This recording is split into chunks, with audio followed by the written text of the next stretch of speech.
दोस्तों, मोर पंख का प्रत्येक घर में होना वास्तुशास्त्र के अनुसार बहुत ही शुभ और फलदायी माना गया है। यह जिस स्थान पर भी होता है, वहां की नकारात्मक ऊर्जा को नष्ट कर देता है। शास्त्रों में मोर पंख को सुख, समृद्धि और धन प्राप्ति का प्रतीक माना जाता है। यह अत्यंत चमत्कारी होने के साथ ही घर के वास्तु दोषों को भी कम करने में सहायक है। दोस्तों, वास्तुशास्त्र एवं ज्योतिष शास्त्र के अनुसार मोर पंख को घर में रखने के कुछ नियम होते हैं। इन नियमों का पालन करके आप मोर पंख का बहुत ही शुभ परिणाम अपने जीवन में प्राप्त कर सकते हैं। वास्तुशास्त्र में मोर पंख को रखने की सही दिशा और स्थान के बारे में बताया गया है। अगर आप अपने घर में मोर पंख को उसके निश्चित स्थान और दिशा में रखते हैं, तो यह घर के अंदर की नकारात्मक ऊर्जा को खत्म कर देता है। मोर पंख को घर में रखने के बहुत से फायदे हैं, लेकिन धन संपत्ति के आकर्षण के लिए इसका सबसे अधिक उपयोग किया जाता है। अगर आपके घर में पैसे की तंगी है, धन का खर्च अधिक होता है, घर में पैसा नहीं आता है, तो आप अपने घर पर मोर पंख जरूर लेकर आए और उसे सही दिशा में स्थापित करें। यह निश्चित ही आपके धन में वृद्धि करेगा। वास्तुशास्त्र में घर में कितने मोर पंख रखने चाहिए, इसका रहस्य भी बताया है। दोस्तों, सबसे पहले हम जानते हैं मोर पंख के धार्मिक महत्व के बारे में कि हमारे प्राचीन शास्त्रों में मोर पंख को इतना महत्व क्यों दिया जाता है। दोस्तों, हमारे प्राचीन पुराणों और शास्त्रों के अनुसार मोर पंख को एक चमत्कारिक यंत्र माना गया है। इसका प्रयोग कई प्रकार की तांत्रिक क्रियाओं में भी किया जाता आ रहा है। तंत्र साधनों में इसका प्रयोग करके सम्मोहन, वशीकरण, शत्रुनाश तथा बुरी शक्तियों को नष्ट किया जाता था। इसके अलावा ज्योतिष विद्या में भी मोर पंख का प्रयोग किया जाता है। ज्योतिष शास्त्र में मोर पंख से जुड़े उपाय भी बताए गए हैं। आयुर्वेद आदि ग्रंथों में विभिन्न प्रकार के रोगों को नष्ट करने में भी मोर पंख सहायक होता है। मोर पंख घर से बुरी शक्तियों को दूर तो रखता ही है, साथ सर्प आदि विषैले जानवर मोर पंख के भय से घर में प्रवेश नहीं करते हैं। इसीलिए वन में निवास करने वाले लोग इसे अपने घर के पास रखते थे। मोरपंख से जुड़ी पुराणों में कई कथाएं लिखी हुई है। पक्षी शास्त्र में मोर से जुड़ी एक कथा का वर्णन मिलता है। प्राचीन युग में संध्या नाम का एक असुर हुआ करता था। वह बहुत ही शक्तिशाली और बड़ा तपस्वी था। गुरु शुक्राचार्य से विद्या प्राप्त करके संध्या नाम का असुर देवताओं को अपना शत्रु मानने लगा था।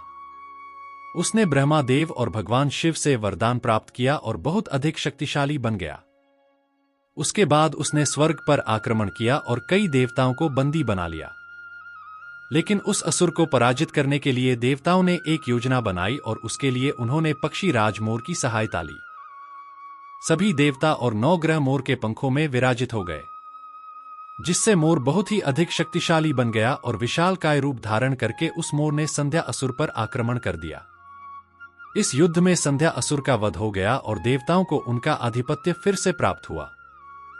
सभी देवताओं ने मोर की प्रशंसा की और उसे भी पूजनीय होने का वरदान दे दिया।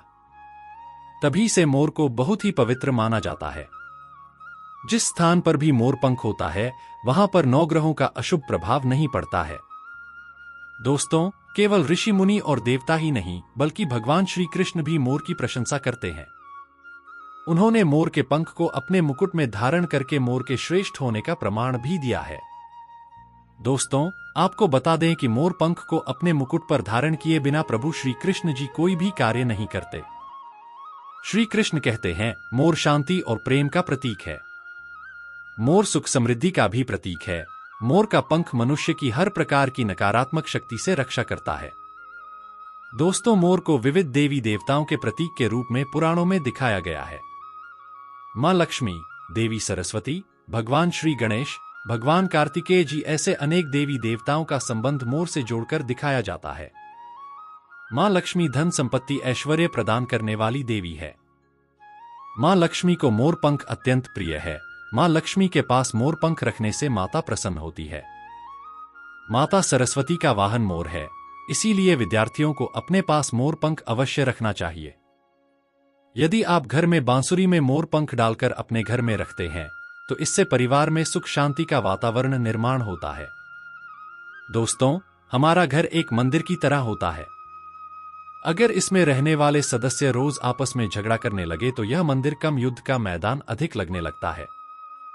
घर में क्लेश और झगड़े होने के कई कारण हो सकते हैं, लेकिन सबसे बड़ा कारण होता है घर में नकारात्मक ऊर्जा का प्रवेश करना। लेकिन हमारे घर में यह नकारात्मक ऊर्जा आखिर कहां से प्रवेश करती है और इसे दूर करने के लिए कौन से उपाय करने चाहिए? वास्तुशास्त्र के अनुसार प्रत्येक घर में नकारात्मक ऊर्जा फैलाने वाली चीजें मौजूद होती है। इन वस्तुओं के बिना हमारा घर चल नहीं पाता है। इन वस्तुओं को तो हम बाहर नहीं निकाल सकते हैं, लेकिन उस नकारात्मक ऊर्जा को अवश्य बाहर निकाल सकते हैं। इसके लिए हमें मोर पंख का प्रयोग करना चाहिए। आप 3 मोर पंख ले और उसे अपने घर के मुख्य द्वार के पास हवा में जोर जोर से हिलाए। इससे आपके घर के अंदर की नकारात्मक ऊर्जा आपके घर से बाहर चली जाएगी। अगर आप रोज सुबह ऐसा करते हैं तो आपके घर के अंदर की संपूर्ण नकारात्मक ऊर्जा धीरे धीरे समाप्त हो जाएगी और आपके घर में सकारात्मक वातावरण का निर्माण होगा। इसी बात को ध्यान रखते हुए आज हम आपको बताएंगे कि घर में वह कौन सी 3 जगह है जहां पर आपको मोर पंख जरूर रखना चाहिए, और इन जगहों पर अगर आप मोर पंख रख देते हैं तो आपके घर में भी सबसे अधिक सकारात्मक ऊर्जा बनी रहेगी। इन स्थानों पर मोर पंख रखने से निश्चित ही आपके घर पर धन और समृद्धि की प्राप्ति होगी। सबसे पहली बात, घर से नकारात्मक ऊर्जा को दूर करने के लिए अगर घर में नकारात्मक ऊर्जा है और परिवार के सदस्यों की तरक्की में अड़चन निर्माण हो रही है तो आप अपने मुख्य द्वार के ऊपर गणेश जी की प्रतिमा रखें और प्रतिमा की दोनों ओर मोर पंख अवश्य रखें। इससे आपके घर में किसी भी प्रकार की नकारात्मक ऊर्जा प्रवेश नहीं कर पाएगी। यदि आपका मुख्य द्वार वास्तुशास्त्र के नियमों के विरुद्ध है तो आप मुख्य द्वार पर त्रिमोर पंख अवश्य रखें। इससे वास्तु दोष समाप्त हो जाएंगे। दूसरी बात, ग्रहों के दुष्प्रभाव से बचने के लिए अगर घर के सदस्यों पर ग्रहों का दुष्प्रभाव है अथवा ग्रहों की स्थिति खराब चल रही है तो मोर पंख ले और उस पर गंगाजल अथवा शुद्ध जल का छिड़काव करें। फिर इसे ऐसे स्थान पर रख दे जहां पर यह किसी को दिखाई ना दे। इससे ग्रह शांत होने में मदद मिलती है। तीसरी बात, बुरी नजर से बचने के लिए अगर घर के किसी सदस्य अथवा बालक को बुरी नजर लगी है या उस पर किसी की बुरी नजर का प्रभाव पड़ा है, यह इसके अलावा किसी ने आपके घर के किसी सदस्य पर तांत्रिक क्रिया की हुई है तो सोते समय उस व्यक्ति के तकिए के नीचे मोर पंख रखे और दूसरे दिन इसे किसी बहते जल में अथवा कुएं में डाल दे। इससे बुरी नजर उतर जाती है और इस उपाय से तांत्रिक क्रिया का असर भी खत्म हो जाता है। चौथी बात, पढ़ाई में मन नहीं लगता है। अगर घर के विद्यार्थियों का पढ़ाई में मन नहीं लगता है, उनकी याददाश्त कमजोर है, पढ़ाई करते समय बार बार नींद अथवा थकान आती है, तो विद्यार्थियों को मां सरस्वती की मूर्ति अथवा फोटो के सामने मोर पंख रखकर दूसरे दिन उस मोर पंख को अपनी किताबों में रखना चाहिए। इससे विद्यार्थियों में एकाग्रता बढ़ेगी और मां सरस्वती की कृपा बनी रहेगी।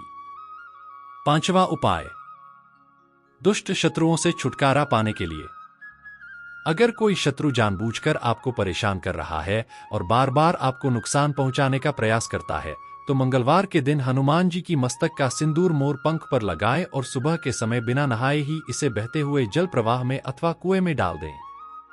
इस रामबाण उपाय से आपको बहुत जल्दी ही आपके शत्रुओं से छुटकारा मिल जाएगा। छठी बात, मनवांछित फल प्राप्ति के लिए अगर मन की कोई इच्छा अधूरी है, कई दिनों तक कोशिश करने के पश्चात भी मनवांछित फल प्राप्त नहीं होता है, कार्यों में बार बार रुकावट आ रही है, तो आप राधा कृष्ण के मंदिर में जाकर भगवान श्री कृष्ण को मोर पंख चढ़ाए अथवा घर में ही श्री कृष्ण की मूर्ति पर मोर पंख लगाए, फिर अपनी इच्छा उनके सामने प्रकट करें। ऐसा करने से भगवान श्री कृष्ण की कृपा से आपकी हर मनोकामना जल्दी ही पूर्ण हो जाएगी। सातवीं बात, अगर पति पत्नी के बीच तनाव हो, अगर घर के अंदर क्लेश है, पति पत्नी के बीच बार बार झगड़े होते हैं, आपसी प्रेम कम होने लगा है, तो उनके बेडरूम में दक्षिण पूर्व की दिशा में मोर पंख रख देना चाहिए। इससे दोनों के बीच में प्रेम बढ़ेगा और आपसी मनमुटाव कम होगा। उम्मीद करते हैं दोस्तों कि आप मोर पंख से जुड़े यह उपाय अपने जीवन में अवश्य अपनाएंगे और तरक्की पाएंगे। अंत में दोस्तों, हम माता लक्ष्मी जी से प्रार्थना करेंगे कि आपका जीवन हमेशा खुशहाल और सुख समृद्धि से भरपूर रहे। कमेंट सेक्शन में जय माता लक्ष्मी अवश्य लिख दे और हमारे चैनल जीवन रचना को सब्सक्राइब जरूर कर दें। आप सभी का बहुत बहुत धन्यवाद।